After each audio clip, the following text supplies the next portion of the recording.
Okay, great. I have called the meeting to order. And I will fill in as chair. Have we let in everybody that needs to come into the meeting? I do see that the applicant is in attendance, so it looks like people are coming in. Okay. Very good. Can we have a roll call? No, yes. We have members join a little bit later in. Okay. Committee member Bareneck is not logged in yet, but I will note when she comes on. So absent for now. Committee member Schmidt. Yes. Committee member Vanden Eyck. Here. Vice Chairperson Funk. Here. And Chairperson Newsom is absent. So for now, that's 3 present and 2 absent. And if you will amend that, I see committee member Bareneck now logged in. Yes. Perfect. So that is 4 present, 1 absent. Okay.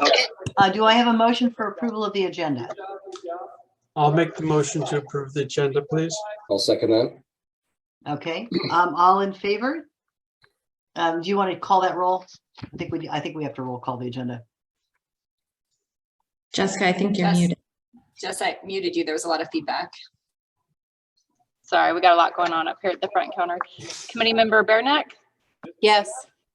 Committee member Schmidt. Yes. Committee member Vanden Eyck. Yes.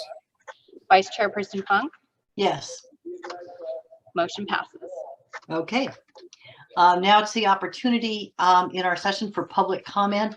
This is a chance for people who wish to make comments or ask questions that are not part of the agenda today. The things that are brought up that are not on the agenda do not become the subject of discussion today because we have to stick with the agenda. Is there anyone wishing to make public comment? If so, would you use the raised hand function on Zoom so that we can tell the And just a reminder, this is public comment for anything that's not on the agenda. So we'll be talking about Sonic later and then have public comment for Sonic at that time. I am not seeing any hands, so we will close public comment and move on to our consent calendar, which consists of approval of the minutes of the last meeting. Do I have a motion? I'll move to approve. I'll second the motion. Okay, call the roll. Committee member Bareneck. Yes. Committee member Schmidt. Yes. Committee member Vanden Eyck. Yes. Vice Chairperson Funk. Yes. Motion passes. Okay.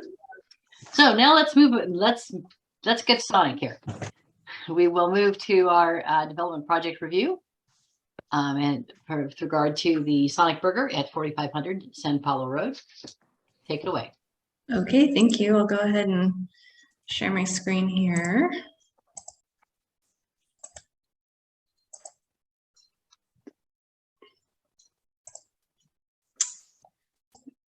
Okay, so yes, this is for the Sonic Drive-In at 4500 San Paulo Inn. This is for design review of that project.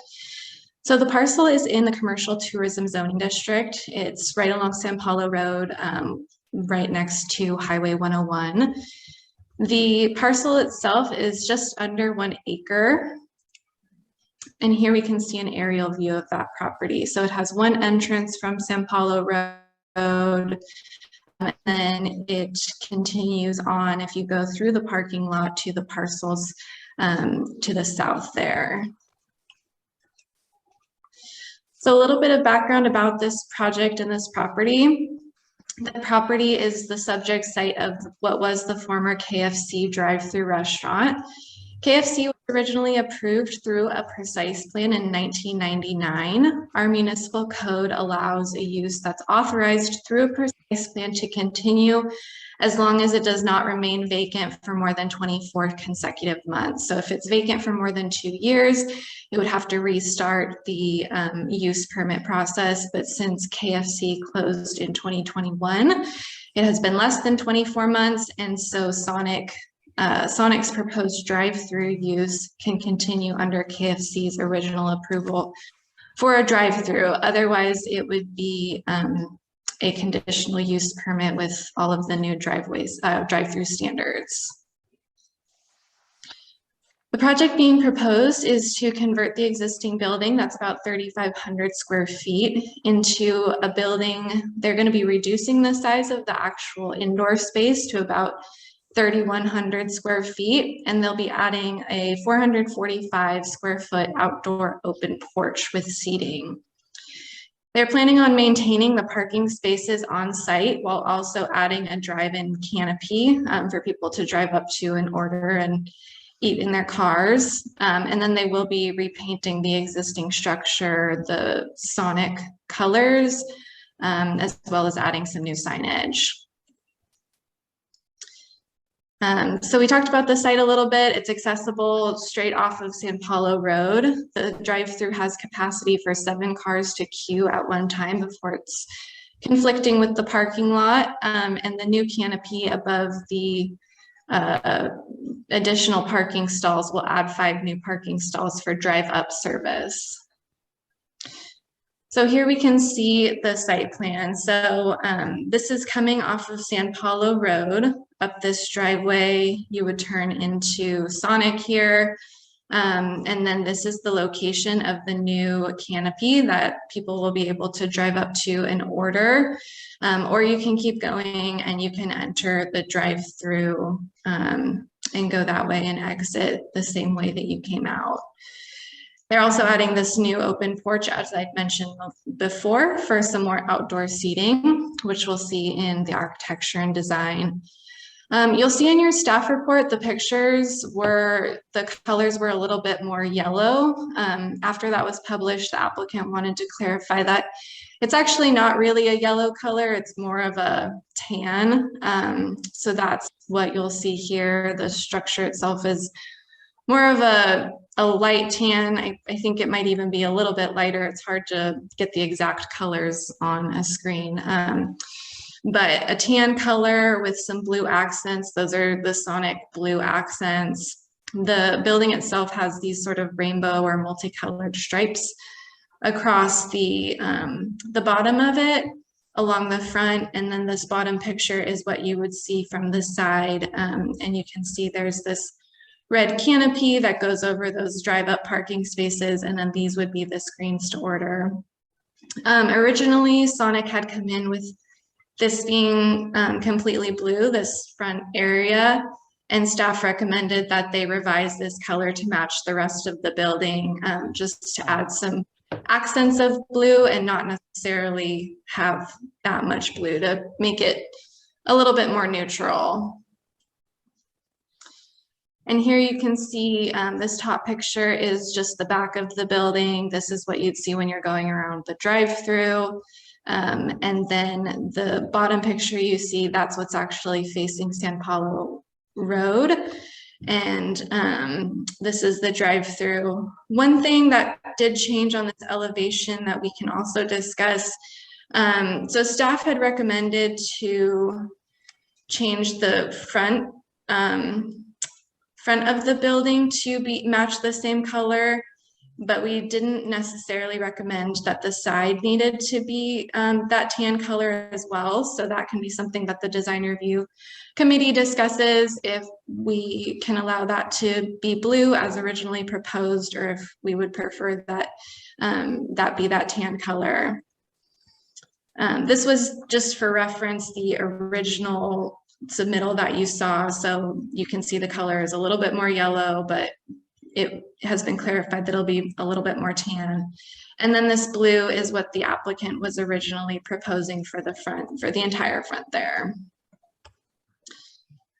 So staff found some pictures online of Sonic's newer models. If you've seen Sonics in the past, I was recently in Texas and I saw a lot of Sonics. They usually have a large curved canopy over the front. So you'll see this is Sonic's new model. Staff is we're basing the colors off of what it appears to be here. So most of the building is that tan, but there is a little bit of a blue accent on the front there. Another recommendation that staff has made that I'm sure the applicant will want to discuss a little bit is, as you can see, being proposed is a flat drive-up canopy. And in this image, there's an angled canopy. It just looks a little bit more interesting, a little bit more modern. The applicant had mentioned some concerns about this canopy and how it was implemented in other states. I think it was primarily based on weather, which California is, usually pretty sunny. So staff is recommending that angled canopy as an architectural change. So moving on to the signs, the applicant is just proposing to replace the double-sided pylon sign that's in front of the building. I just reface it. There are also new directional signs that will be replacing existing directional signs. There will be that one new Sonic logo that you saw on the front of the building, a new cherry logo sign on the side facing San Paulo, and then the freeway facing pylon sign, which is existing, will also be refaced with Sonic's logo. And here we can see some of those signs on the front and then the side of the building, and then just some directional signs throughout the site. The commercial tourism zone limits overall signage, combining all of those signs to a total of 150 square feet. And based on the sign sizes that we received, when you add them all up, they actually get to exactly 150 square feet. So they're in compliance with our sign code. So moving on to landscaping. Landscaping for this project is existing throughout the parking lot and is proposed to be maintained, as well as revitalizing any material on site that's dead. This will be replaced with like kind of what's there now. Existing plants will be pruned and maintained in an orderly appearance. Areas that have become barren, where mulch will be covering or will be remulched where areas have been worn off a little bit or where they've become barren. And then 3 decorative grass plants will be relocated from the front of the site to the side of the building, and this will accommodate the open porch along the front there. So again, staff's recommendations are to paint the front stucco of the building. We can take out yellow, but just that tan color to match the proposed siding. And the blue can remain on the northern side of the building. And then the new red canopy shall be altered to be slanted as shown in attachment 6 of the staff report, which is the reference image that we showed here, to enhance the retro style of the business and add some architectural interest. And those are the discussion items that staff specifically wants to discuss with the DRC about this item. And staff is available for questions. Thank you very much, Mariah. But before we launch into other questions, could you go back to the site plan? Yeah, and clarify for us on the 4 sides. The elevations. I'm actually looking for the what's on there, orient to what's on each side. So make sure I understand where the 101 is running on here, where's the gas station is, it's on the corner, etc. Might be good to go to the aerial photo too to take a look, because it gives you a perspective of how it's outlined. There we go. So right, okay. There's the existing KFC building, and it's the same configuration for Sonic. Obviously, oh, go ahead. Sorry, Phil. Go ahead. So yeah, this is obviously San Paulo Road. This is Highway 101. So you would enter from San Paulo, and then you would drive. There's a couple parking spaces right here. You can drive into the site, and then you'd park here. You would go through the drive-through here, and then you'd make your way around and go back out the way that you came in. Okay, so the area where we're talking about that, the question is it going to be all blue or some blue, is the side facing San Anselmo Road and with the gas station in between. Is that correct? Correct. Yeah, so Okay. this is that front area. This is what was originally proposed to be blue that staff is recommending be matching color. And then Okay. this area is, staff is okay with this. We're not recommending that this be changed from the blue that was proposed, but that was shown on their image so you can kind of see the difference. And then there was a section of it that, so the side facing the 101 is what? Can you now come back to the visuals and show us what are we looking at on the 101? So this would be the side that's facing 101. This is the actual drive-through. This would be the window. And so this is the side that we're talking about is, do we want it to be blue or just match the rest of the building as it's shown here? Okay, and then so we'll have less blue than they proposed on the San Anselmo side and more blue and potentially a lot of blue on the 101 side. Correct. Okay, thank you for clarifying. Let me come back to Dennis, go ahead.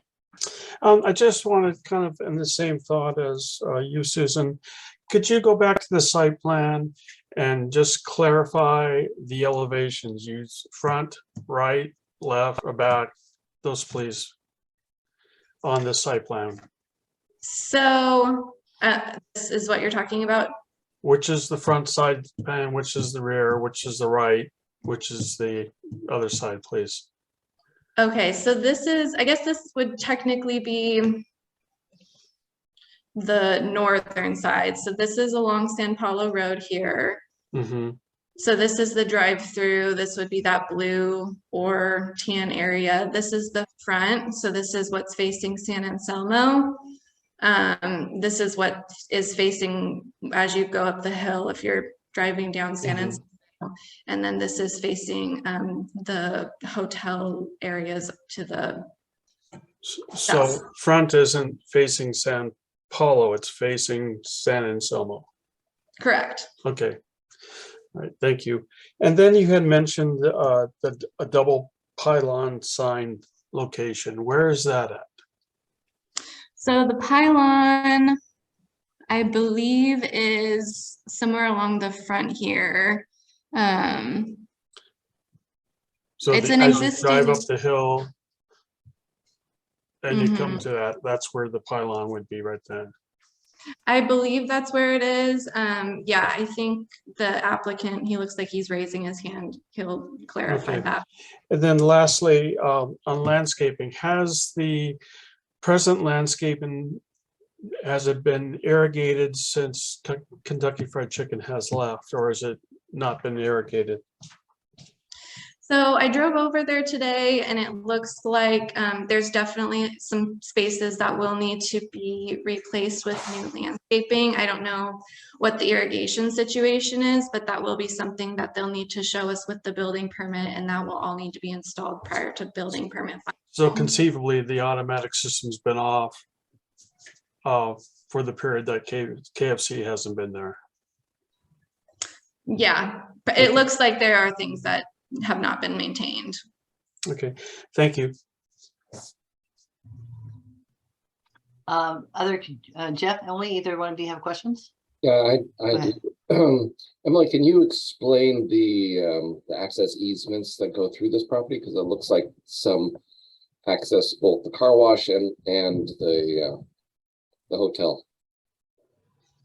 Sure. So in trying to find more information about these easements, it looks like they're most likely private access easements, and maybe Phil knows a little bit more, but it doesn't look like they were actually recorded on the face of the map as far as I could tell. They are showing one access easement on the map here, but they weren't showing this one leading through the site. So as far as I can tell, Sonic doesn't necessarily need an easement because they are accessed directly from San Paulo, but Yeah, there's an easement on this property that serves other properties through the adjacent fuel station and car wash, and what was supposed to be a driveway to residential units on the hillside. And so that you can see there at the bottom, That was required years ago for emergency access out from the car wash as a second way out. It was actually all under one ownership at one time, and then when it was sold off, they retained the easement through this site so that the car wash could get out through this property. There is a comment letter you received in regards to another easement, and that's between this property and what's the San Paulo Inn.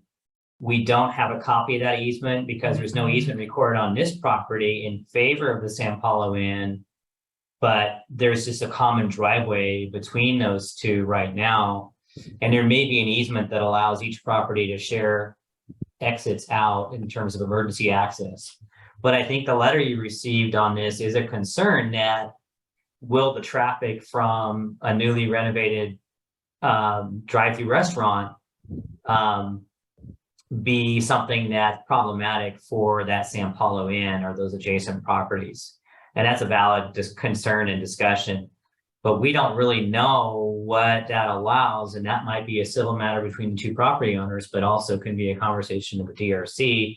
But it also might be somewhat limited by emergency access. In other words, this project may need a second or third way out, but it already has that one way out to the car wash. So it might be a question for fire, and I don't know if we have fire staff available today, whether we can limit that and whether the San Paulo Inn wants that limited. And so, or it could be one way, coming out from San Paulo Inn, but still allow emergency access out. There's all kinds of different ways that could go, but I know that's the concern that's been voiced by the adjacent property owner. Historically, that whole strip from where San Paulo turns and goes inland from the freeway, you can access from there all the way to here. And historically, there have been people who have driven that length. And I'm sure it's a concern for the neighbors. Yeah. Okay, Jeff, Okay, other thank you. questions? That's all. Thanks. Emily? None at this time. Okay. Let me just clarify a couple more things. So does the San Paulo Inn have another driveway? I'm assuming the San Paulo Inn is the property that we see at effectively the bottom right of the screen. That's right. Okay. It does have another driveway directly off of San Paulo, and off of, and I think part of that's shared with the other commercial building there.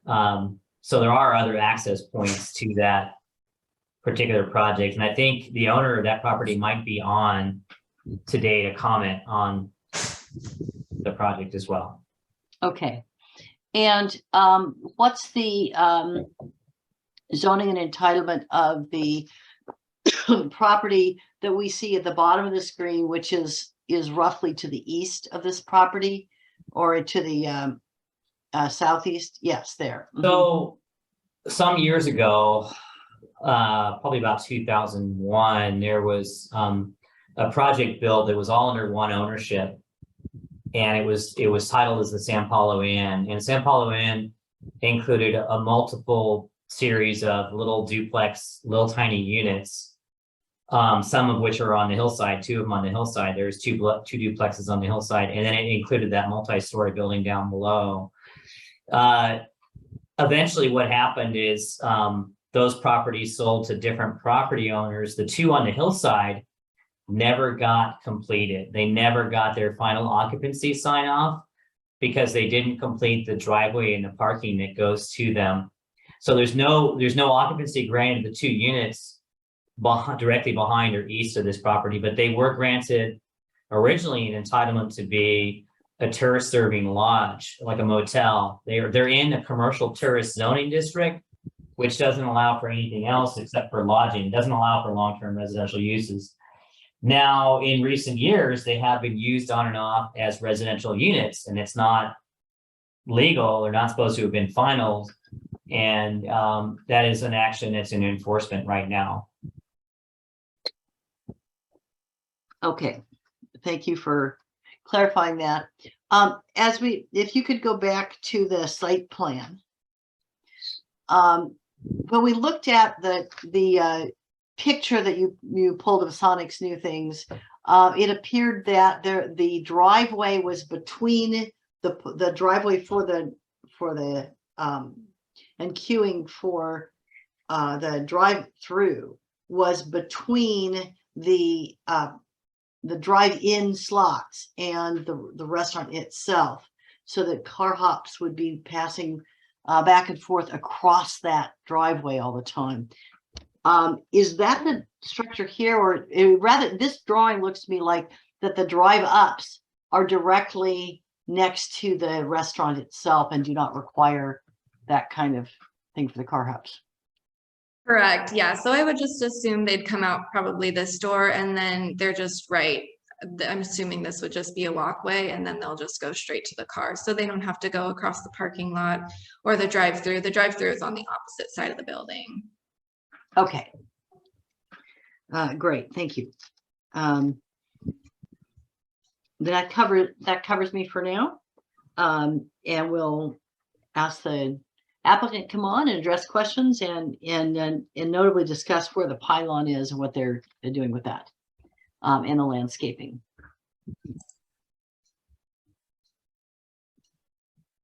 Okay, Welcome, hi. Mr. Mann.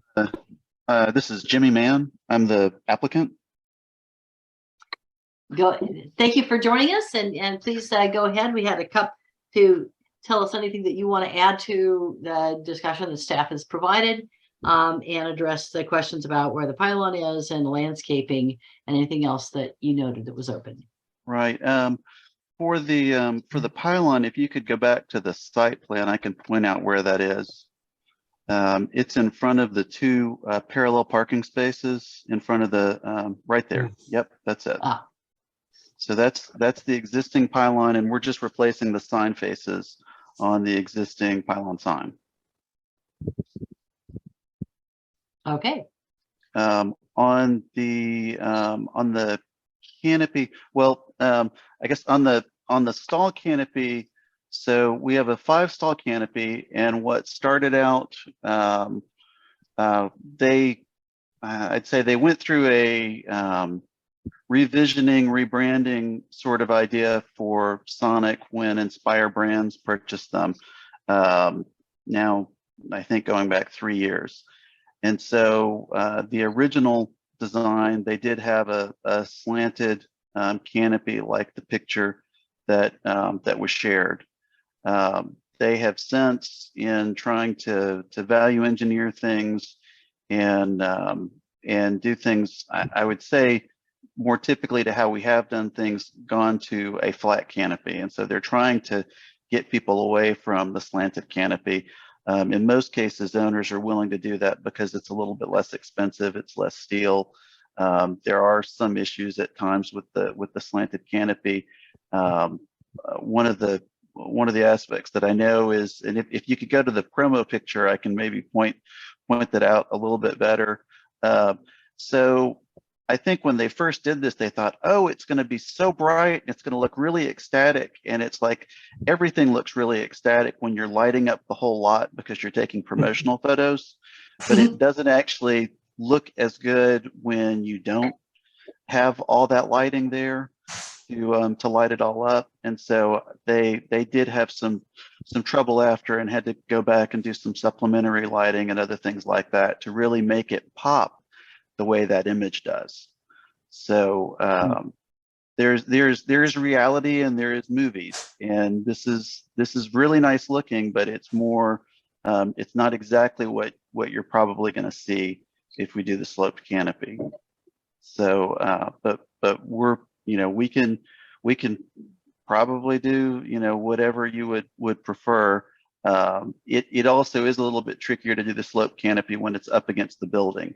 And that is another thing that in the new prototype designs, when they came out, they didn't really have the canopies up against the building, which a lot of existing locations all have the canopy up against the building. And so it's kind of difficult to then go and change and get the sloped canopy up against the building.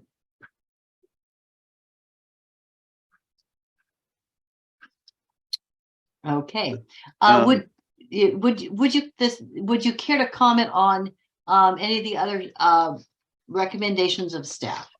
On the color, from my standpoint, with looking at the color on versus the front or the drive-through side, and just changing one face of that, I kind of feel like the terracotta roof area is sort of a defined corner. It's sort of a defined corner tower to that.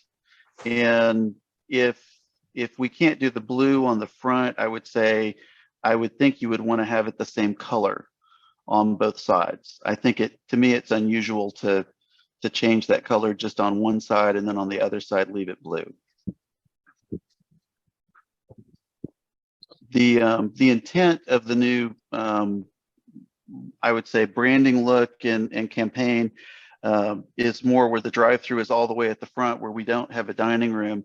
And so you do have that blue element that features real prominently at the corner of the building.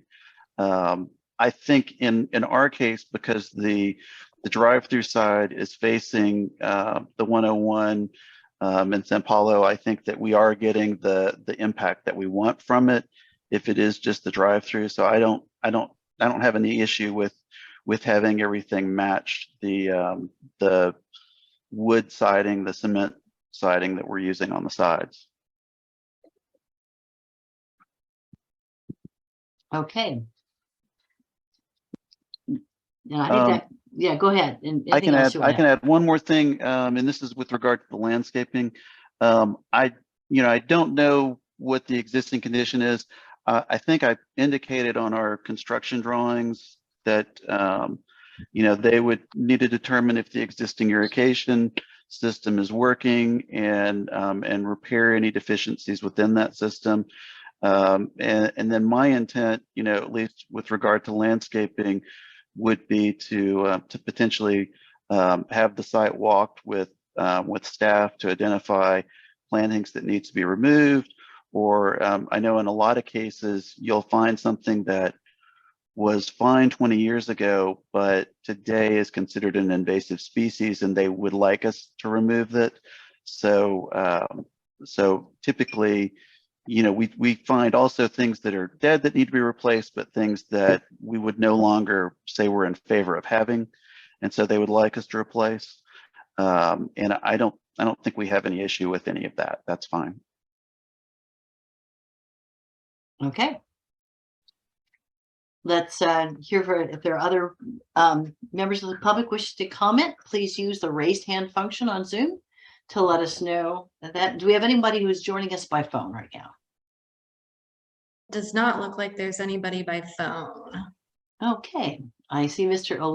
Orlando Delbert would like to join us, so please go ahead. Hi, good afternoon. Looking at the proposed site plan for the Sonic Drive-In, I see no type of barrier or fencing that would keep traffic from going beyond the accessible path of travel. I live at 4900 San Paulo Road, the San Paulo Inn.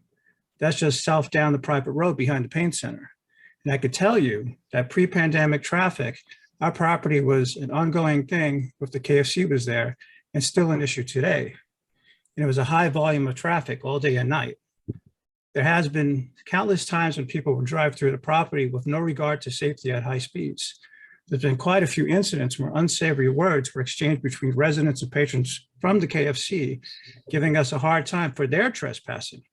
I know of one incident where there was an altercation between a resident and someone barreling through in his pickup where the police was notified, and another where a filled coffee cup was thrown onto the property owner's truck. My biggest concern is our safety. We have children that live here, several dogs, one of which is an escape artist who runs around on our property every chance he can get. I am in favor of a Sonic drive-in only if there is fencing or some type of barrier that would separate the business with those who are its neighbors. A barrier that would prevent traffic from barreling through our property at all hours, putting our children at risk, and would limit foot traffic as well. As a resident who chose to live here because the location was away from the road, and I do enjoy my quiet and privacy, having the never-ending flow of traffic brings these problems I've mentioned, plus in and out trash is discarded regularly and trash from KFC customers when they were still open. Plus we have an ongoing problem with homeless individuals on our property. With multiple instances, the police have been called. Fencing will help minimize all of these issues and help protect our children and fellow residents. Thank you. Thank you for your comments.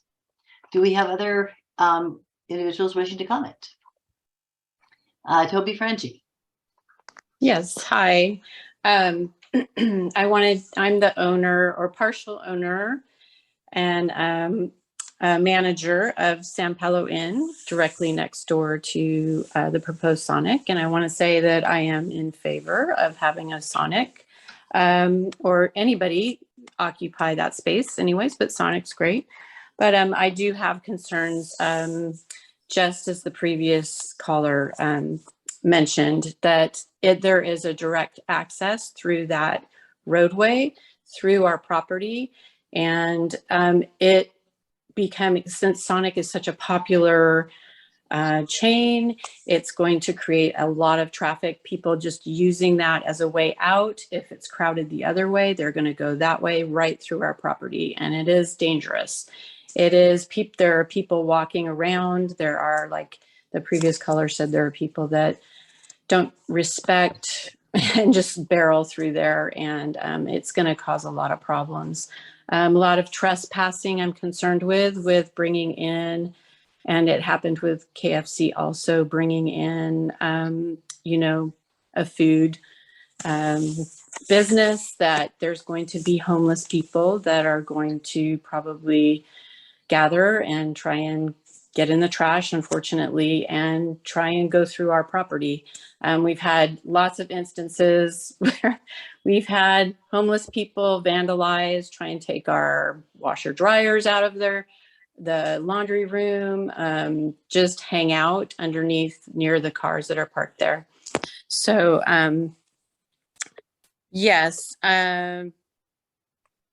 And another concern I did have was the noise. I don't know the hours of operation of Sonic. It looks like some of them are 10 o'clock, some of them are midnight, but with people trying to sleep at our inn and that going on, the noise level and the activity level, I'm concerned about the hours of operation as well as the trash generated. And those are my concerns. Thank you. Thank you for your comments. Do we have others wishing to make comments? I'm looking for raised hands. If you're on the system, I can't see how many others are on there, but or can't see who else is on there. But if there's anyone else on a raising hand, now's the time. And if not, I will close public comment and take it back to the committee for discussion. Let me first ask staff to address a couple of the questions, things that were raised by members of the public. If you go back to the site plan. Okay, so what is the upper right-hand section of the site plan? That would be the access in question, right, between that is between the existing restaurant site and San Paulo Inn. It would is proposed in this plan to be maintained as is. Can staff comment on the extent to which the extent to which that provides emergency access functions that are required and for these uses, and whether or not a fencing option could be potentially utilized? That would be subject to input from our fire team on whether that could be closed off. And it's also subject to how and if there's an easement between those properties that allows for that right of access. Until we received that letter, we didn't realize that there was an issue right there. Mm-hmm. We only know about the easement on the other side of the property. So that's something that we'll have to look into further. Really just stepping back on this property, this whole area was essentially developed at a very similar time frame under a commercial tourist zoning district, understanding the sensitivity between residential uses and a commercial use, especially a drive-through. And so that wasn't a sensitive issue when it was approved as a tourist commercial serving land use, which is a a hotel, motel. That's what this zone is designed for. Some of these units have been converted for long-term residential use, and that is not in the city's goal or desire, and it's not consistent with the general plan or the zoning.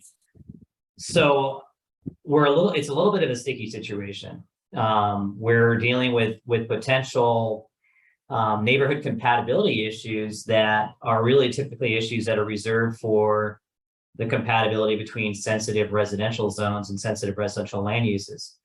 And typically we treat a commercial tourist zone with a hotel motel a little differently.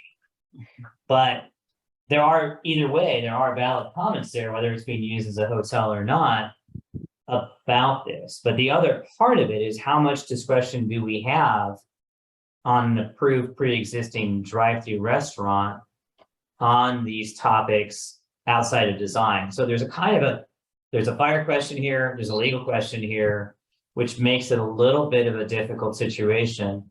But I think it's something that through design, I think we should be sensitive to. It makes sense to keep a driveway open. Whenever you have a lock gate, it does create problems. But if, for example, this driveway was made one way out from the San Paulo Inn, it would make sense so that traffic couldn't come from the restaurant into that location. And then it would be open in a case of emergency, they could ignore that one-way situation. So if it could be neck down somehow with one-way signage, I don't know if people would adhere to that, but at least with an arrow to say, do not enter, this is a not an exit. That might resolve these issues without blocking it out entirely. But could they legally block it out? We're not prepared to answer that question today, I suppose. Okay. Can you clarify where, since that's an open question, where is this in process? So after this review, which has limited in scope, does this, because it is working with an existing entitled use, does this go straight to building permits or does it go to planning commission first? Goes straight to construction permits. Okay, so anything that is an open issue with DRC would need to be resolved by staff under guidance, whatever guidance the DRC provides today, right? Yes. Yeah. Okay. And issues about the hours of operation of the restaurant and its use, as a food service, and its use that way. Are those all basically governed by the existing entitlements of the property? Yeah, so the previous precise plan, I believe it was done in 1991. It didn't mention anything about the timing of the business. So as they're entitled under that entitlement, there aren't any specific timing limitations other than just meeting the noise ordinance standards of the city. Okay. So there's not, okay, we have basically no leverage over no of that, and you're in an environment that has it next to a commercial tourist usage on each side. Did we ask the Sonic what hours they want to operate? I forget. Did we bring that up? Or? We did not ask that question, so I would be happy to that would be a useful piece of public information, knowing that the DRC is not at liberty, does not have authority to place any restriction on that, but it would be really useful information to have for the public, given the concerns raised. Well, let's continue our discussion, and then I'll lift it open to the applicant to answer whatever open questions there are. So Dennis, go ahead.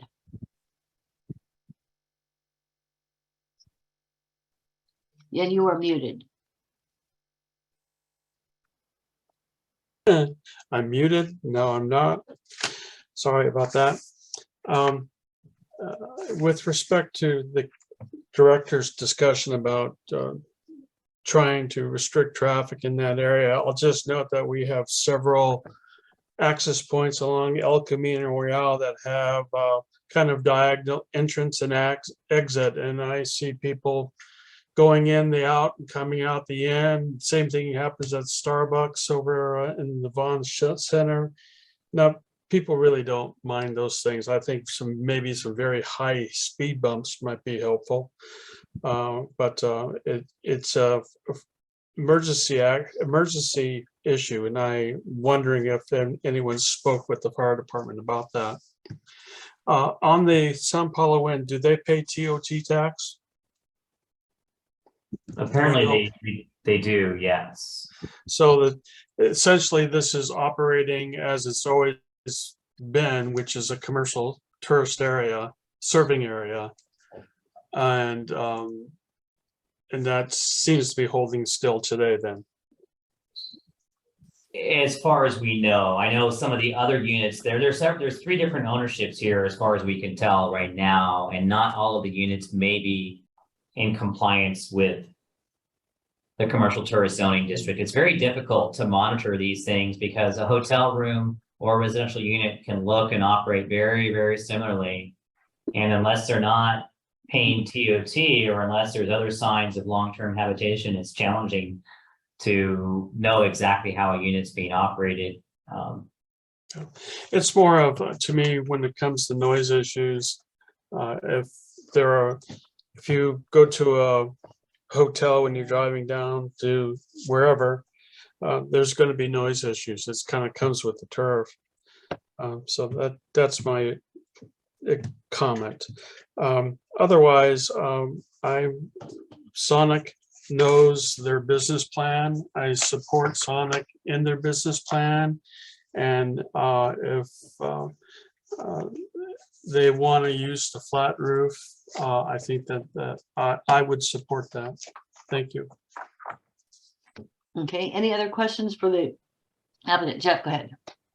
Well, I didn't, no questions, but I did just want to make a few comments. One is,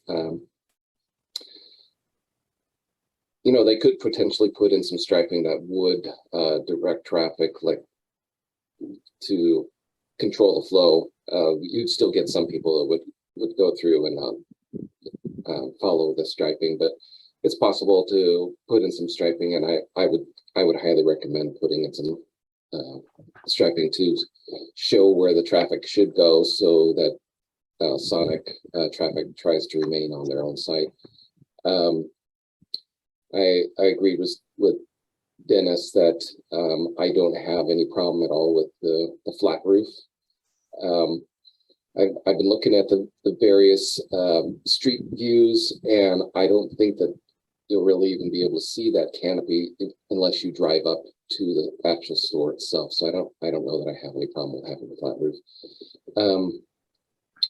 The other thing is, Mariah, can you go back to the elevations?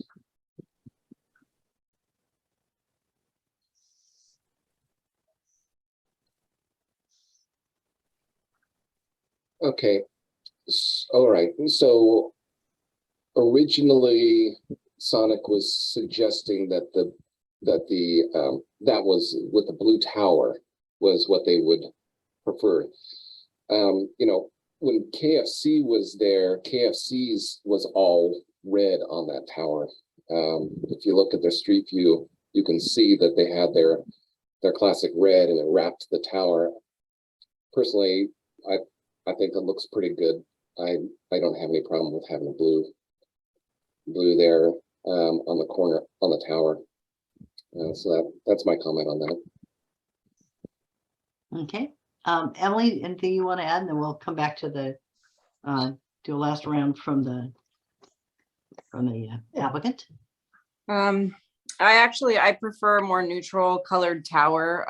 I like the blue and the red being an accent, not necessarily a larger body color. I think it looks more appropriate for the area. The primary color all around in and out is white, and their red accents look nice. I think if the tower was the primary body color, some neutral, whichever it ends up being, I personally think that would look better, and the drive-through section highlighted in blue would pop, as well as with the canopy in red. And I understand the concern for a back slanting canopy over a pedestrian walkway. I can see how that would be a concern. And I think because, as has been stated, I don't think that'll be very visible from anywhere besides on the site. I'm okay with it being flat as well. And as far as the access issues go, I understand the concern, and I would encourage and recommend that the owner work with staff to develop a plan for mitigation of, in some combination of signage and striping that is, affordable and appropriate for whatever is determined the access allowances or easement statuses are. Okay. I think that's it. And is there any fencing between this property and the San Paulo Inn property?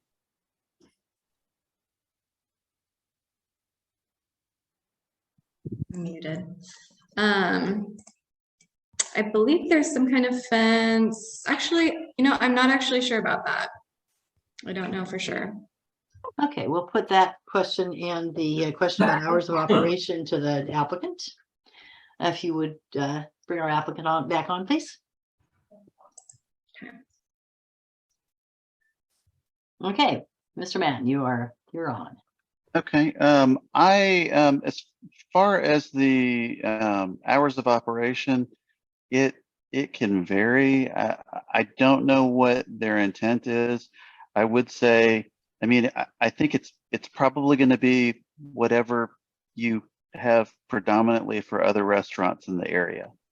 So if other restaurants in the area are open until 10 or 11 o'clock at night, then we're probably going to be open to 10 and 11 o'clock at night. If we don't have business coming in, then they're not going to maintain those hours. We do have a full menu all day. So we have breakfast items that you can get all day. And so they do open early for, and have drink specials in the morning as well as in the afternoons.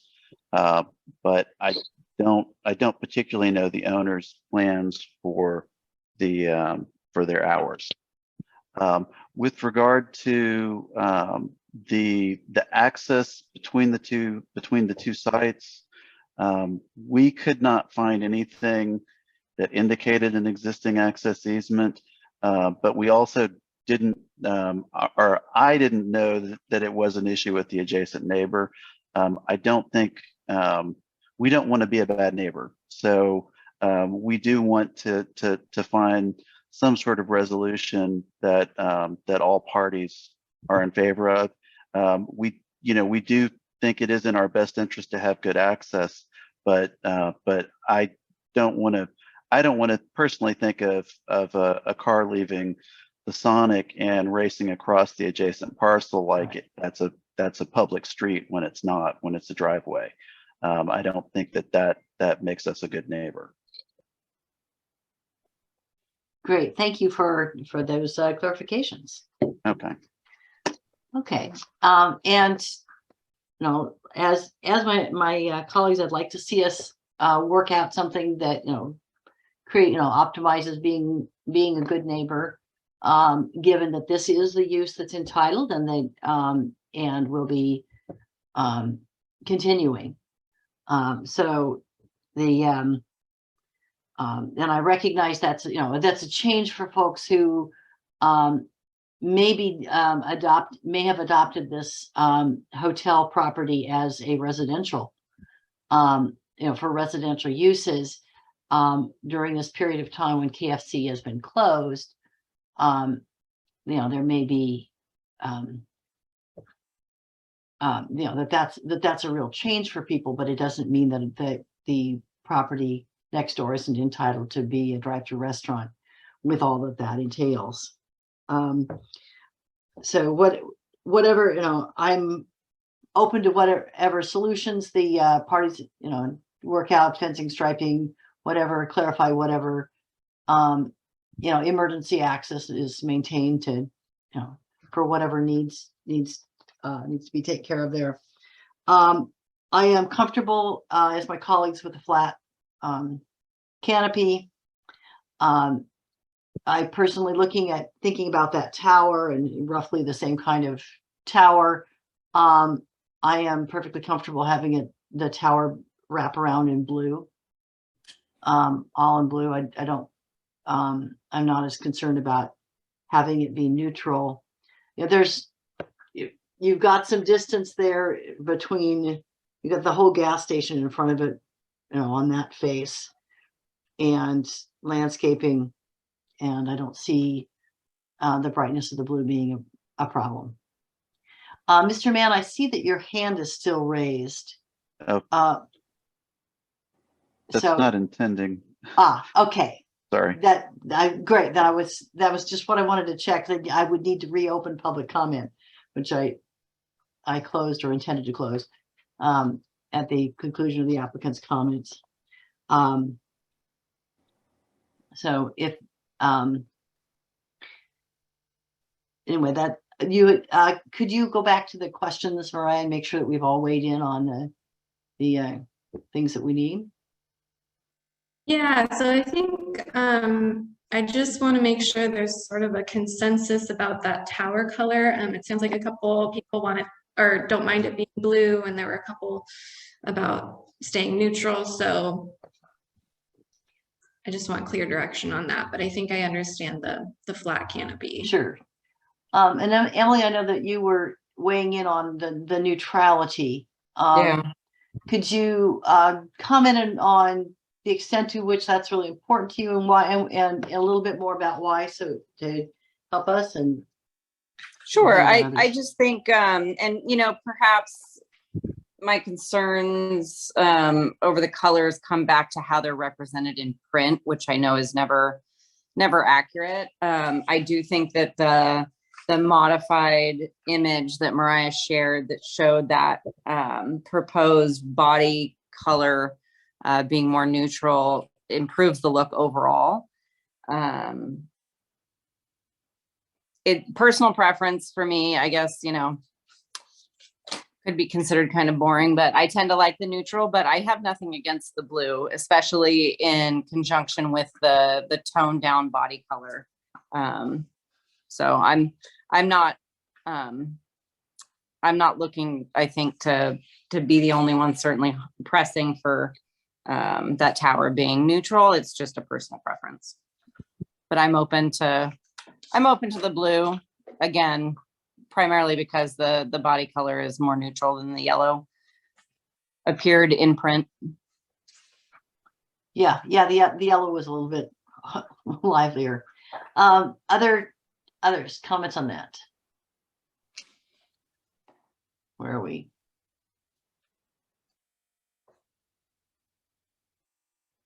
Are we kind of moving to it? Dennis, where were you on this? Like I said, Sonic knows their business plan, and I trust them. I think when we think about any type of businesses, they're trying to attract people any way they can. In-N-Out has a big yellow arrow with a red thing, and Medina Inn has a pink sign. So I would support the blue if they wanted to have the blue tower. I don't have issue with that at all. Okay, and Jeff, I think you were okay with the blue. So Yes. I think we have a consensus here that we're okay with the blue if that's what the applicant would like to do. If the applicant changes their mind and they want to do it, do it in the neutral, this committee would be okay with that too, right? Somebody has, okay. Fair enough. I think we've, does that then provide staff with sufficient clarification? Yes, yeah, I think oh, go ahead. Sorry. Yeah, Phil. real quick, I just wanted to see if there is a direction or position on the driveway. One thing that, it is design purview if the DRC wanted to recommend that driveway be signed for one way in only from the driveway adjacent to the San Paulo Hotel. And if you give that direction, we can pursue that with our emergency team, our fire team, and with these property owners to see if that's going to suffice resolving some of the issues between the properties. Yeah, Jeff? Phil, my suggestion would be they put some one-way do not enter signs right as the property changes, and maybe an arrow pointing one way. And just run that through the emergency services and see if that. Maybe some spikes pointing the wrong way in the pavement. Yeah. Not an exit. No, you don't want to. No, This is a emergency issue solely. And I think the director is correct in approaching it. I would agree with the direction we're going, as long as it's supported by emergency services. Yeah. And if not, then I would continue to point to emergency services. I know that they don't want to block off. I don't know if they would support ballards or not, but whatever they could live with is what I could live with. yeah, and I would concur in that. I think that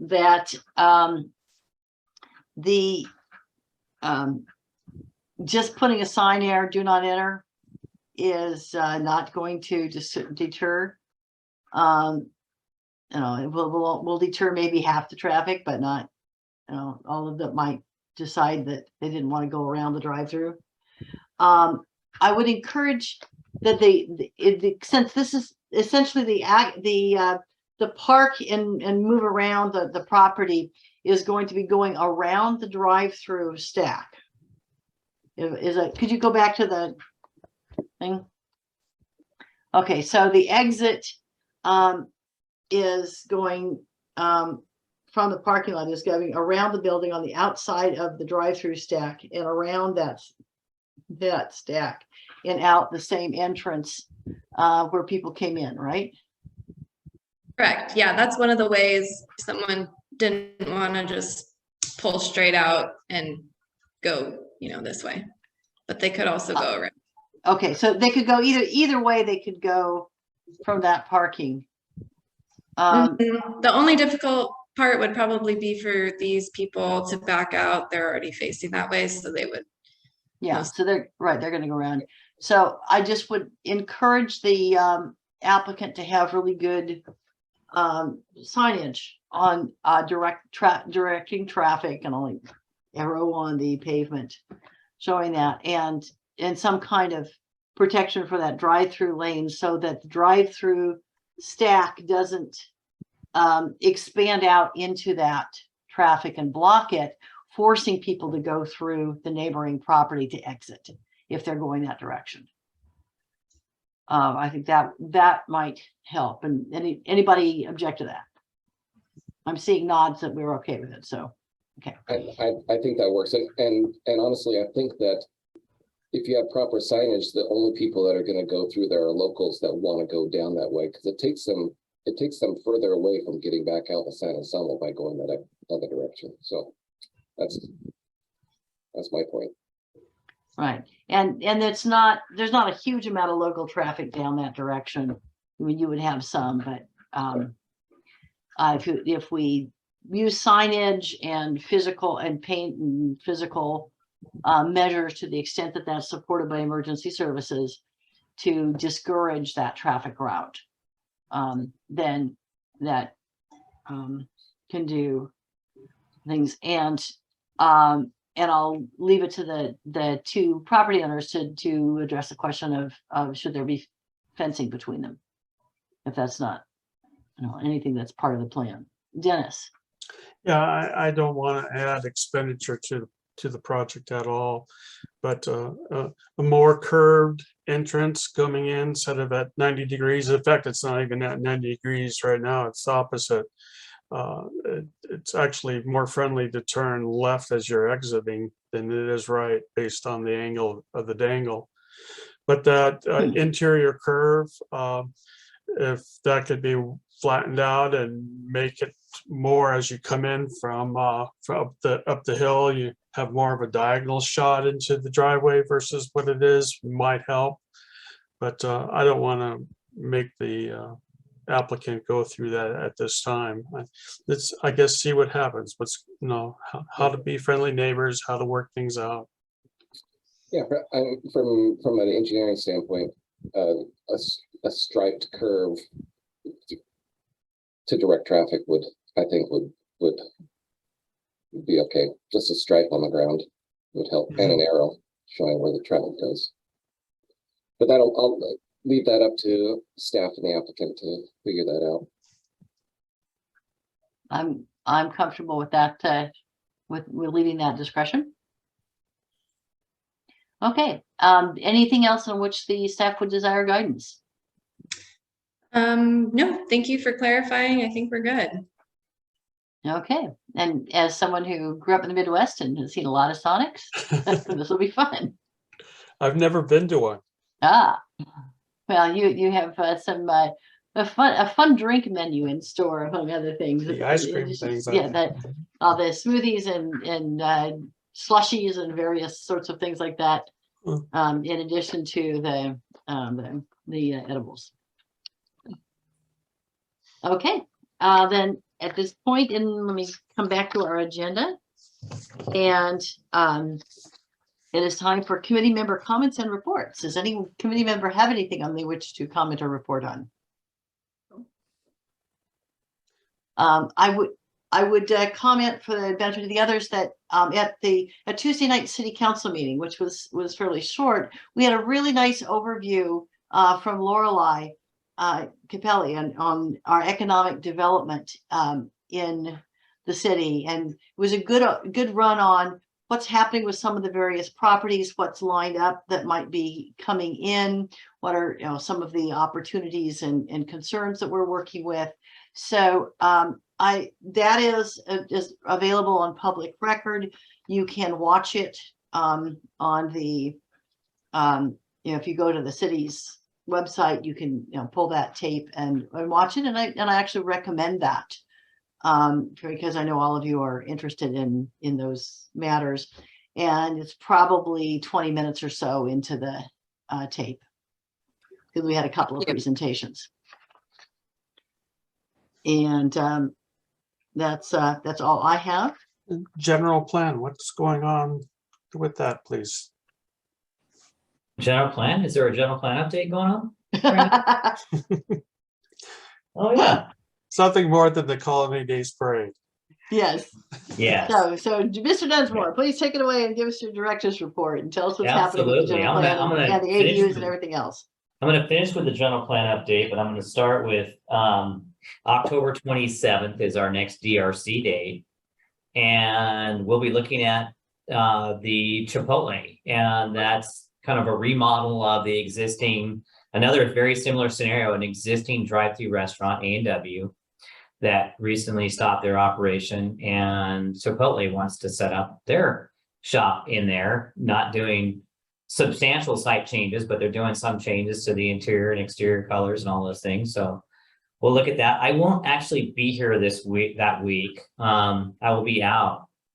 So Kelly, if she's listening, has graciously opted to step in my position and guide you along. I'm on it. She's chiming in. Thanks, Kelly. Anyway, so that's what's happening there. But let me tell you about the general plan, because that's a big deal. We're meeting a lot with that team, and you probably haven't heard much because we're actually still, as of yet, to report out to the city council, but we're not going to go to city council until we have all of our ducks in a row. What I mean by that is our consultant team is really, really busy at work right now gathering existing data from our community. And it's not only data on land use, data on circulation, but it's economics and what's going on from a financial standpoint. We're going to be presenting that information, that big wealth of information, to the city council in December. And when we do that, we're also going to be seeking guidance as to all of our public outreach that we're going to do next year. So really, this activity is the activity of 2023. That's when we're going to do all of our public outreach. That's when we're going to have our existing data in hand. And our existing data is really going to inform the public. It's really going to inform the decision makers about what next steps we need to take in our community to keep going for the next 20 years. And so we'll be armed with that and ready to go. So right now, We're in the process of building that data, and we're not ready to do public outreach or even talk to public hearing bodies until we have that data. It takes several months to pull that together. So we're hoping we're ready by that December 13th date to report that to City Council and report out to everyone else at the same time about here's what we have to work with. Here's what our community baseline is. So that's going to be really interesting. We'll be getting to learn things like, our jobs housing balance and what it takes to support community services. What does it cost us to support a single residential unit in the community given their tax revenue? Where our shortages are in terms of our commercial zoning, where our shortages are in terms of residential zoning. It'll give us all that kind of data. And so it's not decision-making data, but it's empowering decision-making. So it's going to be really good. So that's what we're doing right now. So it's happening. So in the meantime, that's why we simply walked El Camino holding a giant banner saying, hey, the general plan update's coming, stay informed, here's our website, because that's all we can really do at this moment. But we're not sitting idle, believe me. We have lots to do right now. You could have had a long thing like Star Wars, the kind of about Like- 5-10 lines and walk down the street that way. Yeah.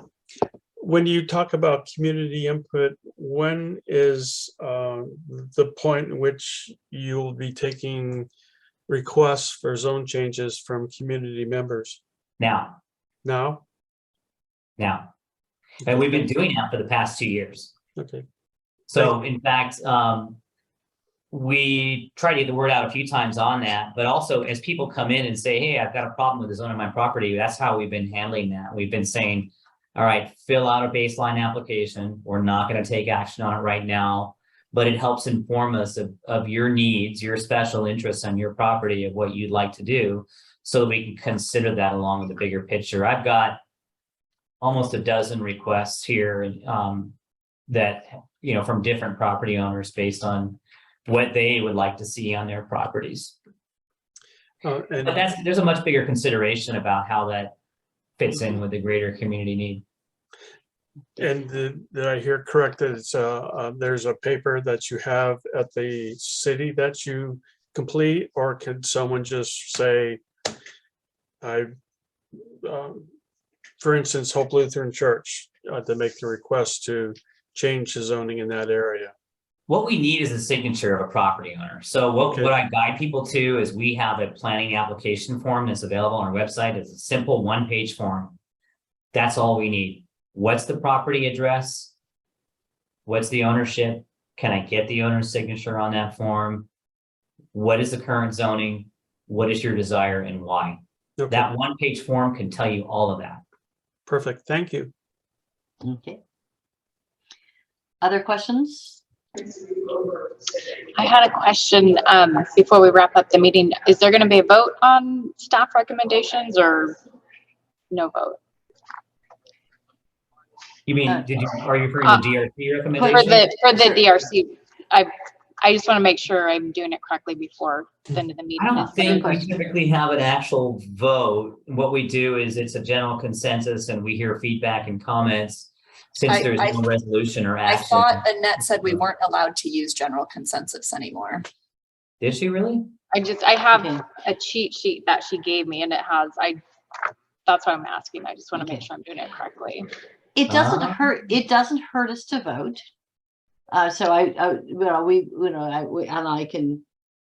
we'll come back to that. Let's finish the director's report here, and then we'll come back to that and formalize.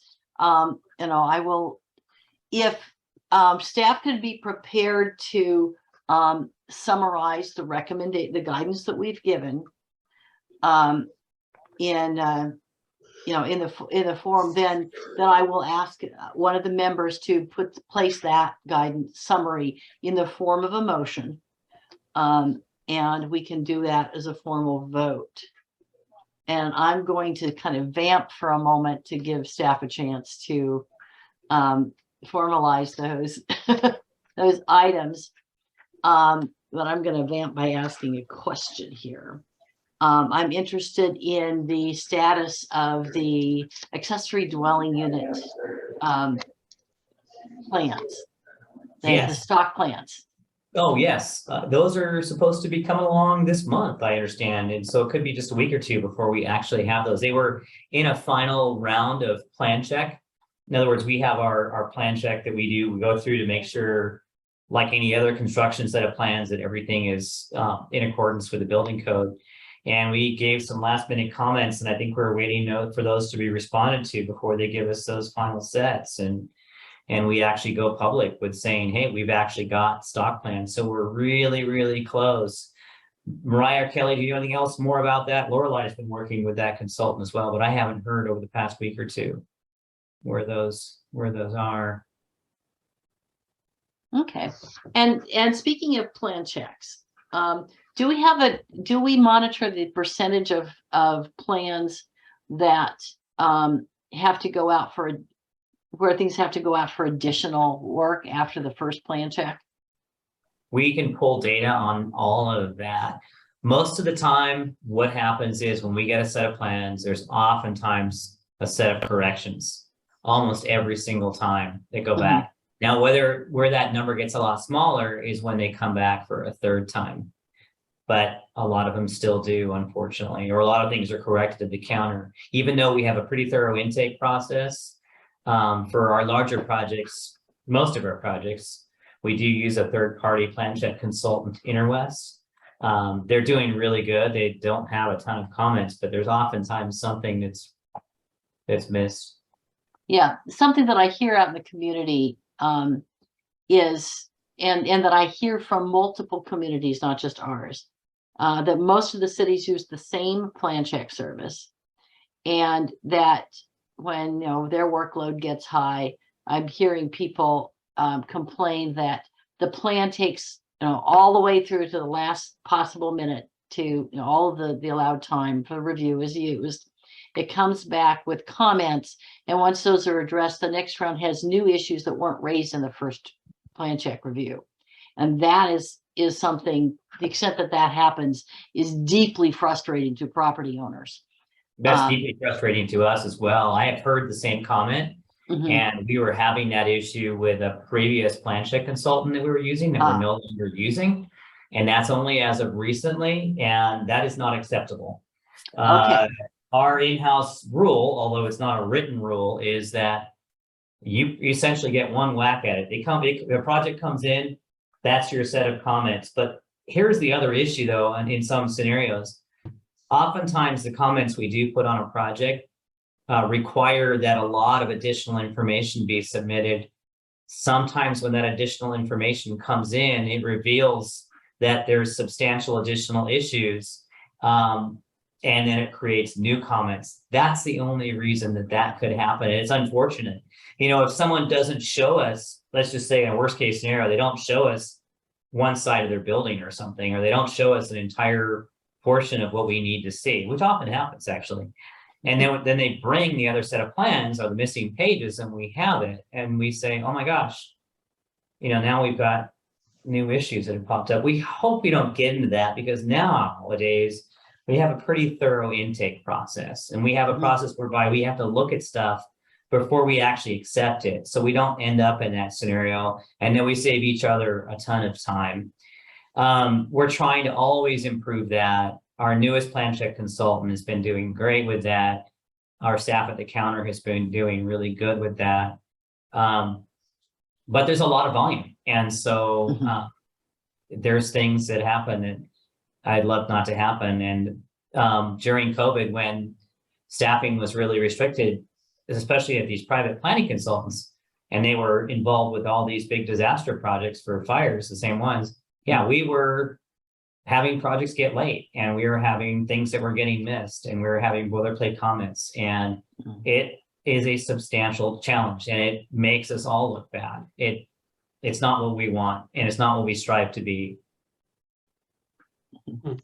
Great, thanks. And I appreciate hearing that the plan check consulting firm was changed in response to some of those concerns that were raised. Okay, Dennis. Two things.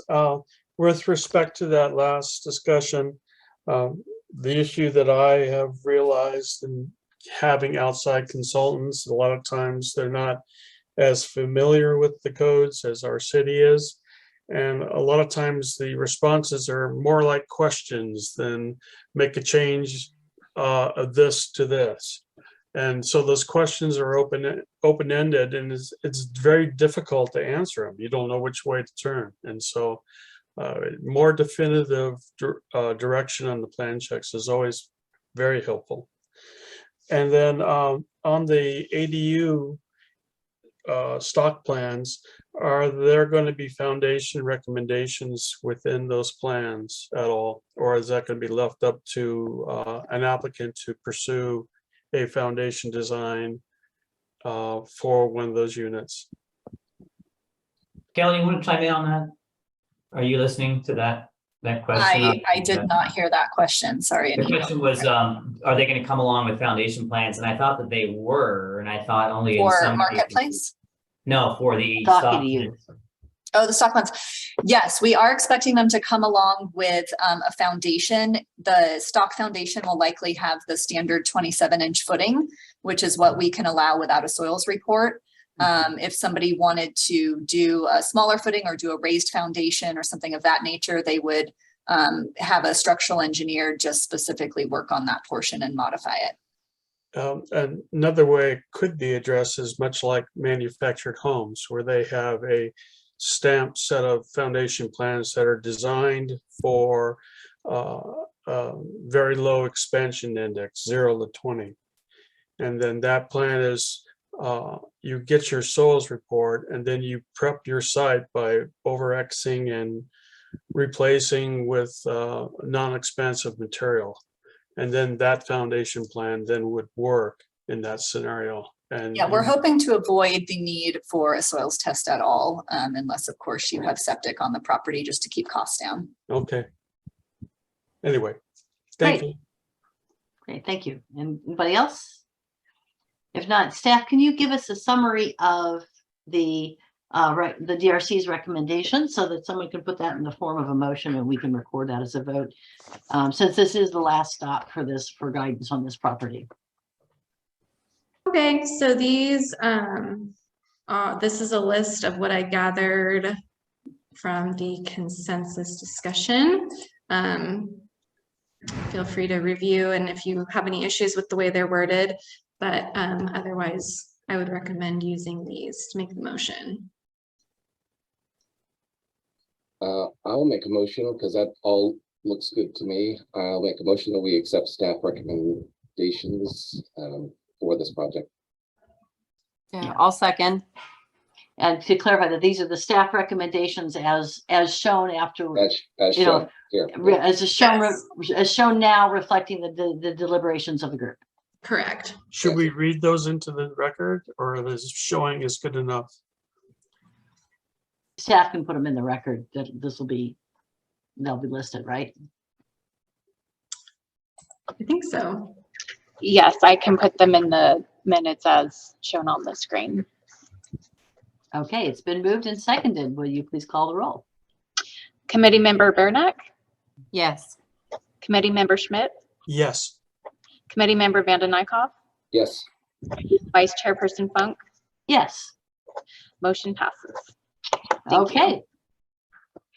It is driving through. Then we stand adjourned until Thursday, October 27th at 2 p.m. Thank you very much for Thank you. contributing. Thank you.